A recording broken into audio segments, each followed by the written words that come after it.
क्या आपने कभी सोचा है कि अमिताभ बच्चन 82 साल की उम्र में भी इतने शांत क्यों हैं? विराट कोहली प्रेशर सिचुएशंस में कैसे परफॉर्म करता है? धोनी फाइनल मोमेंट्स में कैसे कूल रहता है? रतन टाटा जी हमेशा मुस्कुराते क्यों रहते हैं? इन सब का जवाब मिलता है एक 5000 साल पुराने बुक में, भगवद गीता में। और आज मैं आपको बताऊंगा कि कैसे ये बुक आपकी पूरी लाइफ चेंज कर सकती है। मन की शांति का राज समझना है तो अमिताभ बच्चन साहब का एग्जाम्पल लेते हैं। मैंने पिछले महीने उनका एक डिटेल्ड इंटरव्यू देखा था। वो कह रहे थे कि जब वो अकेले होते हैं तो नेगेटिव थॉट्स आने पर तुरंत अपने मन को पॉजिटिव में स्विच कर देते हैं। मतलब वो 2 से 3 सेकंड्स में अपना मूड चेंज कर देते हैं। फिर जब फैंस के साथ होते हैं तो बोलने से पहले 3 बार सोचते हैं कि कहीं गलत तो नहीं बोल रहे। एक सेलिब्रिटी होकर भी कितनी रिस्पॉन्सिबिलिटी फील करते हैं। और सबसे इंटरेस्टिंग बात, जब कोई कंट्रोवर्सी होती है तो गुस्से में कभी रिएक्ट नहीं करते। वो कहते हैं पहले 24 घंटे वेट करता हूँ, फिर रिस्पॉन्स देता हूँ। गीता का कनेक्शन यहाँ परफेक्ट है। श्री कृष्ण कहते हैं अकेले हो तो विचारों पर कंट्रोल, दोस्तों के साथ हो तो जुबान पर कंट्रोल, गुस्से में हो तो अपने डिसीजंस पर कंट्रोल रखो। अमिताभ जी ने अनकॉन्शियसली इन तीनों प्रिंसिपल्स को फॉलो किया है। मैं खुद ये एक्सपेरिमेंट किया था।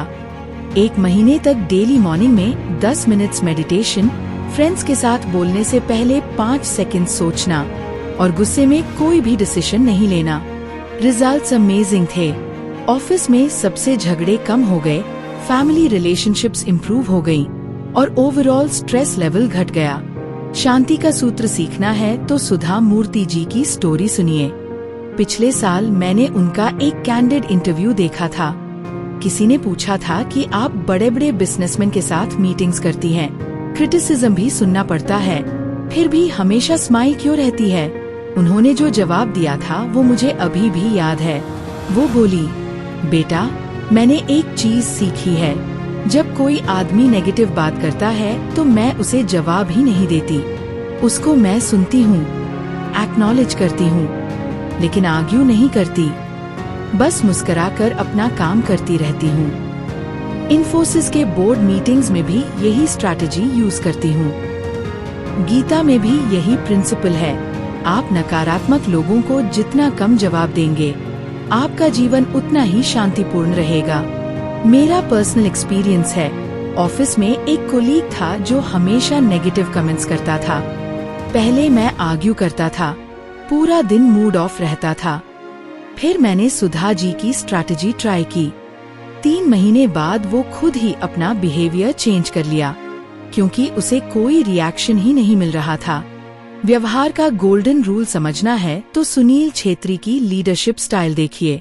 मैंने उनका रीसेंट इंटरव्यू सुना था जब उन्होंने रिटायरमेंट अनाउंस की थी। इंटरव्यूअर ने पूछा था कि आपने 19 इयर्स तक टीम को लीड कैसे किया। उनका जवाब था बहुत सिंपल बट पावरफुल। वो बोले, मैं अपने टीम के जूनियर प्लेयर्स के साथ वैसा ही बिहेव करता हूँ जैसा मैं चाहता हूँ कि सीनियर्स मेरे साथ करें। जब मैं जूनियर था तो मुझे पसंद नहीं था कि सीनियर्स मुझे इग्नोर करें या मेरी बात को सीरियसली ना लें। तो अब मैं हर जूनियर प्लेयर की बात सुनता हूँ, उनको चांसेस देता हूँ। अगर मुझे रिस्पेक्ट चाहिए तो पहले मैं रिस्पेक्ट दूंगा। गीता में भी यही लिखा है, जो व्यवहार आपको दूसरों से अपने लिए पसंद ना हो, ऐसा व्यवहार आप दूसरों के साथ कभी ना करें। छेत्री जी ने इसी प्रिंसिपल से इंडियन फुटबॉल को 19 इयर्स तक कैप्टन किया। आज भी सारे जूनियर प्लेयर्स उन्हें पापा कहते हैं। मैंने अपनी टीम में भी ये ट्राई किया। पहले मैं जूनियर्स को सिर्फ ऑर्डर्स देता था, फिर मैंने उनसे एडवाइस मांगना शुरू किया, उनकी आइडियाज को सीरियसली लेना शुरू किया। 6 महीने में हमारी टीम प्रोडक्टिविटी 40% बढ़ गई। और सबसे अच्छी बात, सभी लोग खुश रहने लगे। कर्म की शक्ति समझनी है तो विराट कोहली का कंप्लीट ट्रांसफॉर्मेशन देखिए। आज मैं आपको उनकी एक शॉकिंग स्टोरी बताता हूँ जो शायद आपको पता ना हो। 2012 में विराट की फिटनेस लेवल बेकार थी। वो खुद एडमिट करते हैं कि वो डेली पिज्जा, बर्गर खाते थे। स्टैमिना इतनी कम थी कि 50 ओवर्स खेलने में प्रॉब्लम होती थी। ऑस्ट्रेलिया टूर पर उनकी इतनी बुरी परफॉर्मेंस थी कि मीडिया ने अनफिट का टैग लगा दिया था। फिर क्या हुआ? वो समझ गए कि अगर कुछ नहीं करूँगा तो ऑटोमेटिकली खराब हैबिट्स आ जाएंगी। तो उन्होंने डिसीजन लिया, डेली 5 बजे उठूंगा, 2 घंटे जिम जाऊंगा, जंक फूड कम्प्लीटली छोड़ूंगा। शुरुआत में तो बहुत मुश्किल लगा। कोच भी कहते थे कि नेचुरल टैलेंट है, प्रैक्टिस ज्यादा करने की जरूरत नहीं। लेकिन विराट कंसिस्टेंट रहे। 2 साल में कंप्लीट ट्रांसफॉर्मेशन हो गया। 2014 से 2018 तक वो वर्ल्ड का नंबर 1 बैट्समैन बने। आज 36 की एज में भी 20 ईयर ओल्ड प्लेयर से ज्यादा फिट हैं। गीता में कृष्ण कहते हैं, गंदा होने के लिए आपको कुछ नहीं करना, बस बैठे रहो। लेकिन साफ रहने के लिए, फिट रहने के लिए, सक्सेसफुल होने के लिए डेली कर्म करना पड़ता है। मैंने भी ये प्रिंसिपल अपनी लाइफ में अप्लाई किया। 2023 में मेरा वेट 85 किलोग्राम था, हेल्थ इश्यूज थे। मैंने डिसाइडेड किया कि डेली 45 मिनट्स वॉक करूंगा, शुगर कम्प्लीटली कट करूंगा। शुरुआत में फैमिली मेंबर्स ने कहा कि इतना स्ट्रिक्ट क्यों हो रहे हो, चीट डे रखो। लेकिन मैं कंसिस्टेंट रहा। 8 महीने में 12 किलोग्राम वेट लॉस हुआ, एनर्जी लेवल डबल हो गया। अब मैं 18 साल के लड़कों के साथ क्रिकेट खेल सकता हूँ। धर्म का असली मतलब समझना है तो डॉक्टर कलाम साहब की लाइफ फिलॉसफी देखिए। मैं आपको उनकी एक रील इंसिडेंट बताता हूँ। 1998 में जब पोखरण न्यूक्लियर टेस्ट हुआ था तो इंटरनेशनल प्रेशर बहुत था। अमेरिका, जापान सभी कंट्रीज सैंक्शंस लगा रहे थे। उस टाइम कलाम साहब पर बहुत प्रेशर था कि वो पब्लिक में स्टेटमेंट दें कि ये डिसीजन गलत था। लेकिन कलाम साहब ने जो कहा था वो मुझे अभी भी गूज बम्प्स दे देता है। वो बोले, मैं पहले इंसान हूँ, फिर साइंटिस्ट हूँ, फिर मुसलमान हूँ। मेरा हर डिसीजन पहले ये देखता है कि इससे देश का भला होगा या नहीं, इससे गरीबों का, बच्चों का फायदा होगा या नहीं। अगर हाँ तो मैं किसी भी प्रेशर में नहीं आऊंगा। उन्होंने कहा था कि ट्रू रिलीजन का मतलब है ह्यूमैनिटी की सर्विस करना, ना कि अपने कम्युनिटी का बेनिफिट देखना। गीता में भी यही कॉन्सेप्ट है। मानव कल्याण ही किसी भी धर्म का मूल उद्देश्य है। अपने कर्तव्य में हमेशा ह्यूमैनिटी को प्राथमिकता देना। कलाम साहब ने प्रेसिडेंट बनने के बाद भी यही प्रिंसिपल फॉलो किया। वो कहते थे, मैं सबका प्रेसिडेंट हूँ, किसी पर्टिकुलर रिलीजन या पार्टी का नहीं। लोगों की सच्चाई समझनी है तो शाहरुख खान का एग्जाम्पल परफेक्ट है। जब वो क्वाइटली चैरिटी करते हैं, जैसे एसिड अटैक विक्टिम्स की help, tsunami relief fund, Covid के टाइम में माइग्रेंट वर्कर्स की हेल्प, तो कोई मीडिया कवरेज नहीं होती। लेकिन अगर कोई छोटी सी कंट्रोवर्सी हो जाए, कोई स्टेटमेंट मिसइंटरप्रेट हो जाए, तो सारे न्यूज चैनल्स पर 24/7 डिस्कशन चलती है। सोशल मीडिया पर ट्रोलिंग होती है। पॉजिटिव न्यूज को कवर करने में मीडिया को इंटरेस्ट नहीं है क्योंकि टीआरपी नहीं मिलती। बुराई की न्यूज तुरंत वायरल हो जाती है, अच्छाई छुप जाती है। गीता में भी यही लिखा है, इंसान की अच्छाई पर सब खामोश रहते हैं, लेकिन बुराई की चर्चा हो तो गूंगे भी बोल पड़ते हैं। एसआरके ने इस रियलिटी को एक्सेप्ट किया है और बिना रिएक्शन दिए अपना काम करते रहते हैं। मैंने भी ऑफिस में देखा है, जब मैं कोई अच्छा काम करता हूँ तो 2 से 4 लोग नोटिस करते हैं, लेकिन अगर कोई गलती हो जाए तो पूरा ऑफिस डिस्कस करने लगता है। भाग्य की समझ के लिए अनुपम खेर जी का अप्रोच देखते हैं। उन्होंने एक इंटरव्यू में कहा था, मैंने 500 प्लस फिल्म्स की हैं। कुछ हिट हुई जैसे दिलवाले दुल्हनिया ले जाएंगे, बेंड इट लाइक बेकहैम, कुछ बुरी तरह फ्लॉप हुई। लेकिन मैंने कभी रिजल्ट को लेकर डिप्रेशन नहीं लिया। हिट होने पर ईगो नहीं आई, फ्लॉप होने पर कॉन्फिडेंस नहीं गिरा। जो मिलना था मिल गया, जो जाना था चला गया। बस अपना काम करता रहा, एक्टिंग इम्प्रूव करता रहा। वो कहते हैं कि मैंने सीखा है कि सक्सेस और फेलियर दोनों टेम्परेरी हैं, हमेशा के लिए कुछ नहीं रहता। गीता में भी यही कॉन्सेप्ट है, जो भाग्य में है वो आकर रहेगा, जो नहीं है वो आकर भी चला जाएगा। बेहिसाब लालच ना पालो, एक्सपेक्टेशंस ज्यादा ना रखो। अनुपम जी की 40+ इयर्स की करियर इसी माइंडसेट की वजह से पॉसिबल हुई। आज भी वो उतने ही एनर्जेटिक हैं। ईश्वर की मदद का परफेक्ट एग्जाम्पल रतन टाटा जी हैं। उनका ambitious nano project commercially fail हो गया था। 1 लाख का कार बनाने का ड्रीम था ताकि मिडिल क्लास फैमिलीज को अफोर्डेबल कार मिल सके, लेकिन मार्केटिंग, पोजीशनिंग, टाइमिंग सब कुछ रॉन्ग हो गया। मीडिया ने भी बहुत क्रिटिसाइज किया। नॉर्मल बिजनेसमैन होता तो फ्रस्ट्रेट हो जाता, लेकिन टाटा जी ने कहा कि हमारी नीयत अच्छी थी, गरीबों की मदद करनी थी। ईश्वर ने दूसरे रास्ते से हमें सक्सेस दी। उन्होंने फिलैंथ्रोपी में फोकस किया, education, health care, rural development में इन्वेस्ट किया। आज वो चैरिटी में दुनिया के टॉप फिलैंथ्रोपिस्ट्स में से हैं। गेट फाउंडेशन के साथ काम करते हैं। गीता कहती है, जिस इंसान की सोच और नीयत अच्छी होती है, ईश्वर उसकी मदद करने किसी न किसी रूप में जरूर आते हैं। टाटा जी का पूरा जीवन इसका लिविंग प्रूफ है। इंद्रियों का नियंत्रण सीखना है तो बाबा रामदेव की स्ट्रैटेजी देखिए। मैंने उनका मॉर्निंग रूटीन ऑब्जर्व किया था जब वो दिल्ली में प्रोग्राम कर रहे थे। वो कहते हैं, सुबह उठकर पहले मैं अपनी आँखों को ट्रेन करता हूँ कि सिर्फ अच्छा देखूं। मोबाइल फोन में नेगेटिव न्यूज नहीं देखता। फिर जीभ को कंट्रोल करता हूँ। हेल्दी खाना खाऊं, बकवास नहीं बोलूं। कानों को ट्रेन करता हूँ। मंत्रा सुनूं, पॉजिटिव पॉडकास्ट सुनूं। इसीलिए उनका मन हमेशा शांत रहता है और एनर्जी लेवल हाई रहती है। 60+ एज में भी 30 साल के लड़कों से ज्यादा एक्टिव हैं। गीता में भी यही लिखा है, अपने मन को कंट्रोल करना चाहते हो तो शुरुआत अपनी इंद्रियों से करो। अच्छा देखो, अच्छा बोलो, अच्छे लोगों के साथ रहो। रामदेव जी ने इसे प्रैक्टिकली इम्प्लीमेंट किया है और एक सक्सेसफुल लाइफस्टाइल बनाई है।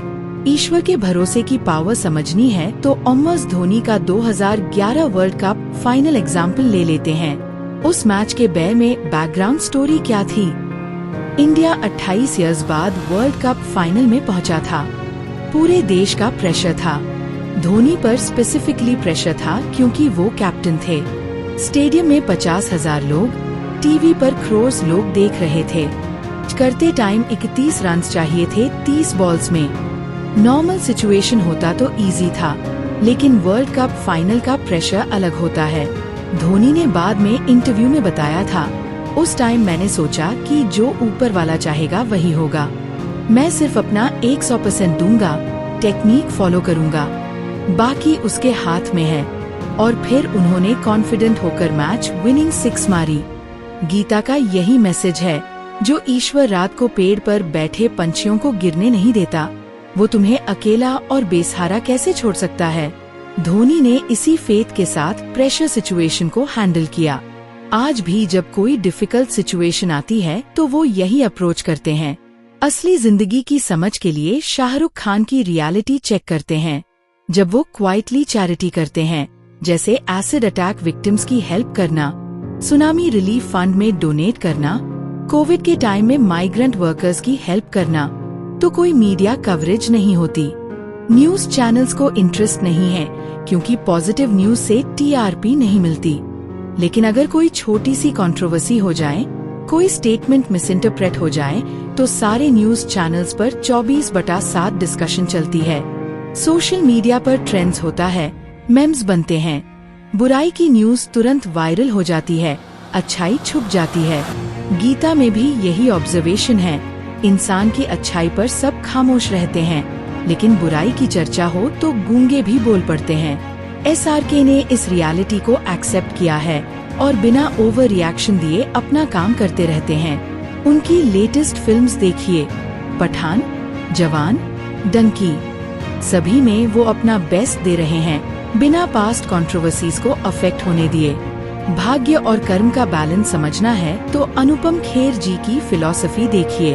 उन्होंने रिसेंटली एक इंटरव्यू में कहा था, मैंने 500+ फिल्म्स की हैं डिफरेंट लैंग्वेजेस में। कुछ हिट हुई जैसे DDLJ में बाऊजी का role, bend it like Beckham, the big sick जैसी इंटरनेशनल फिल्म्स। कुछ बुरी तरह फ्लॉप हुई जिनका नाम भी नहीं लेना चाहता, लेकिन मैंने कभी रिजल्ट को लेकर डिप्रेशन नहीं लिया। हिट होने पर ईगो नहीं आई कि मैं ग्रेट एक्टर हूँ। फ्लॉप होने पर कॉन्फिडेंस नहीं गिरा कि मैं फेलियर हूँ। जो मिलना था मिल गया, जो जाना था चला गया। बस अपना काम करता रहा, एक्टिंग स्किल्स इम्प्रूव करता रहा, नए कैरेक्टर्स ट्राई करता रहा। वो कहते हैं कि मैंने सीखा है कि सक्सेस और फेलियर दोनों टेम्पररी फेजेस हैं। कुछ भी हमेशा के लिए नहीं रहता। गीता में भी यही प्रिंसिपल है, जो भाग्य में लिखा है वो आकर रहेगा, जो नहीं लिखा वो आकर भी चला जाएगा। बेहिसाब लालच ना पालो, अनरियलिस्टिक एक्सपेक्टेशंस ना रखो। अनुपम जी की 40+ इयर्स की सक्सेसफुल करियर इसी बैलेंस्ड माइंडसेट की वजह से पॉसिबल हुई। ईश्वर की टाइमिंग और मदद का सबसे परफेक्ट एग्जाम्पल रतन टाटा जी हैं। उनका सबसे एम्बिशियस प्रोजेक्ट नैनो था। 1 लाख रुपीस का कार बनाने का रेवोल्यूशनरी आइडिया था ताकि मिडिल क्लास फैमिलीज को अफोर्डेबल ट्रांसपोर्टेशन मिल सके। 10 इयर्स की रिसर्च और डेवलपमेंट, थाउजेंड्स ऑफ क्रोर्स का इन्वेस्टमेंट। लेकिन प्रोजेक्ट कमर्शियली फेल हो या मार्केटिंग स्ट्रैटेजी गलत थी, पोजीशनिंग रॉन्ग थी, टाइमिंग भी नहीं थी। मीडिया ने भी बहुत क्रिटिसाइज किया कि टाटा ग्रुप का बिगेस्ट फेलियर है। नॉर्मल बिजनेसमैन होता तो फ्रस्ट्रेट हो जाता, ब्लेम गेम स्टार्ट कर देता। लेकिन टाटा जी ने कहा कि हमारी नीयत अच्छी थी, जेन्युइन इंटेंशन था गरीबों और मिडिल क्लास की मदद करना। ईश्वर ने हमें दूसरे रास्ते से सक्सेस दी है।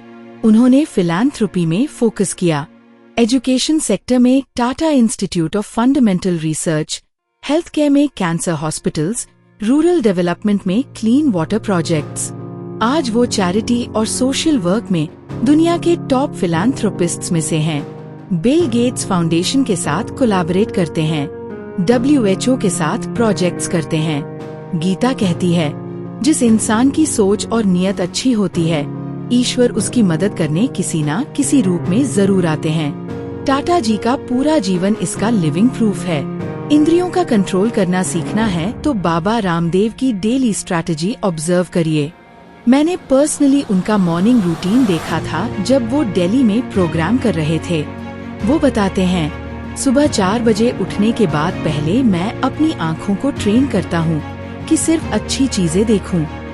मोबाइल फोन पर फर्स्ट थिंग नेगेटिव न्यूज नहीं देखता, नेचर देखता हूँ, सूर्योदय देखता हूँ। फिर जीभ को कंट्रोल करता हूँ, हेल्दी सात्विक खाना खाऊं, व्यर्थ की बातें नहीं बोलूं, किसी की बुराई नहीं करूं। कानों को ट्रेन करता हूँ, मंत्रा सुनूं, पॉजिटिव स्पिरिचुअल कंटेंट सुनूं, क्लासिकल म्यूजिक सुनूं। हाथों को कंट्रोल करता हूँ, सिर्फ कंस्ट्रक्टिव काम करूं, योगा प्रैक्टिस करूं। इसीलिए उनका मन हमेशा शांत रहता है और एनर्जी लेवल इनक्रेडिबली हाई रहती है। 60+ एज में भी 30 साल के लड़कों से ज्यादा एक्टिव हैं, स्टैमिना अमेजिंग है। गीता में भी यही प्रिंसिपल लिखी है। अपने मन को कंट्रोल करना चाहते हो तो शुरुआत अपनी 5 इंद्रियों से करो। अच्छा देखो, अच्छा सुनो, अच्छा बोलो, अच्छे लोगों के साथ टाइम स्पेंड करो। रामदेव जी ने इसे साइंटिफिकली इम्प्लीमेंट किया है और एक इनक्रेडिबली सक्सेसफुल लाइफस्टाइल क्रिएट की है। ईश्वर के भरोसे की अल्टीमेट पावर देखनी है तो MS धोनी का 2011 वर्ल्ड कप फाइनल का कंप्लीट सिनेरियो समझिए। उस मैच के बारे में बैकग्राउंड स्टोरी बहुत इंटरेस्टिंग है। इंडिया 28 इयर्स बाद वर्ल्ड कप फाइनल में पहुंचा था। 1983 के बाद पहली बार इतना बड़ा चांस मिला था। पूरे देश का इमोशनल इन्वेस्टमेंट था। स्टेडियम में 50,000 लोग, टीवी पर 40 करोड़ प्लस लोग देख रहे थे। सोशल मीडिया पर ट्रेंडिंग टॉपिक्स। धोनी पर स्पेसिफिकली प्रेशर था क्योंकि वो कैप्टन थे और फिनिशिंग के लिए फेमस थे। करते टाइम श्रीलंका ने 274 रन का टारगेट दिया था। 31 रन चाहिए थे लास्ट 30 बॉल्स में।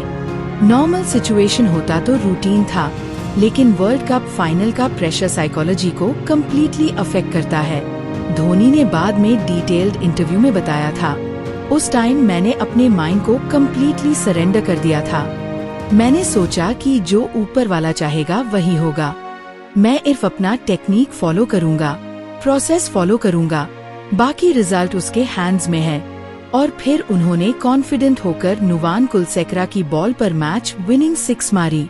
वो 6 मारने के बाद भी सेलिब्रेट नहीं किया, बल्कि स्काई की तरफ देखकर थैंक यू कहा। गीता का यही मैसेज है, जो परमात्मा रात को पेड़ पर बैठे छोटे छोटे पंछियों को गिरने नहीं देता, उनकी केयर करता है, वो तुम्हें अकेला और बेसहारा कैसे छोड़ सकता है। धोनी ने इसी अनशेकेबल फेथ के साथ इंडिया का सबसे इम्पोर्टेंट मैच जिताया। दोस्तों, देखा ना कैसे हमारे सभी सक्सेसफुल और पीसफुल लोगों ने अननोइंगली गीता के प्रिंसिपल्स को फॉलो किया है। गीता कोई आउटडेटेड रिलीजियस बुक नहीं है, ये एक कंप्लीट लाइफ मैनुअल है, मॉडर्न साइकोलॉजी की टेक्स्ट बुक है। अगर इन बातों को step by step practical life में अप्लाई करेंगे तो गारंटी है कि आपकी भी जिंदगी कम्प्लीटली ट्रांसफॉर्म हो जाएगी। असली बात ये है कि गीता सिर्फ स्पिरिचुअल बुक नहीं है, ये साइकोलॉजिकल साइंस का ट्रेजर है। आज के टाइम में stress, anxiety, depression, work place pressure, relationship problems, financial tension से बचने के लिए इससे बेहतर गाइड कुछ नहीं है। हार्वर्ड बिजनेस स्कूल में भी गीता के प्रिंसिपल्स को लीडरशिप ट्रेनिंग में इंक्लूड किया जाता है। गूगल, माइक्रोसॉफ्ट जैसी कंपनीज में माइंडफुलनेस प्रोग्राम्स गीता होते हैं। अब आप भी ट्राई करके देखिए। 1 मंथ तक डेली अपने मन पर कंट्रोल प्रैक्टिस करना, बोलने से पहले थिंक करना, रिएक्शंस पर कंट्रोल रखना, पॉजिटिव लोगों के साथ टाइम स्पेंड करना। देखना कैसे आपकी लाइफ पीसफुल, सक्सेसफुल और मीनिंगफुल हो जाएगी। और हाँ, जब भी कोई डिफिकल्ट सिचुएशन आए, प्रेशर फील करें, तो ये एग्जाम्पल्स याद रखना। ये सब लोग भी हमारी तरह नॉर्मल इंसान ही थे, बस उन्होंने गीता के टाइमलेस प्रिंसिपल्स को कंसिस्टेंटली अप्लाई किया। रिमेम्बर करिए, गीता का मतलब ये नहीं है कि आप सन्यासी बन जाइए या दुनिया छोड़ दीजिए। गीता कहती है एक्टिव रहिए, कर्म करिए, लेकिन अटैचमेंट और ईगो के बिना। रिजल्ट पर फोकस ना करके प्रोसेस पर फोकस करिए। सक्सेस मिले तो हम्बल रहिए, फेलियर आए तो कॉन्फिडेंट रहिए। लाइफ में अप्स डाउन्स आते रहेंगे, लेकिन आपका मेंटल पीस कांस्टेंट रहना चाहिए। तो दोस्तों, आज से ही शुरुआत करिए। पहले खुद में चेंजेस लाइए, फिर ऑटोमेटिकली आपके अराउंड के लोग भी इंस्पायर होंगे। गीता कहती है, यद्यदाचरति श्रेष्ठ तत्तदेवेत्रो जनः, जैसा श्रेष्ठ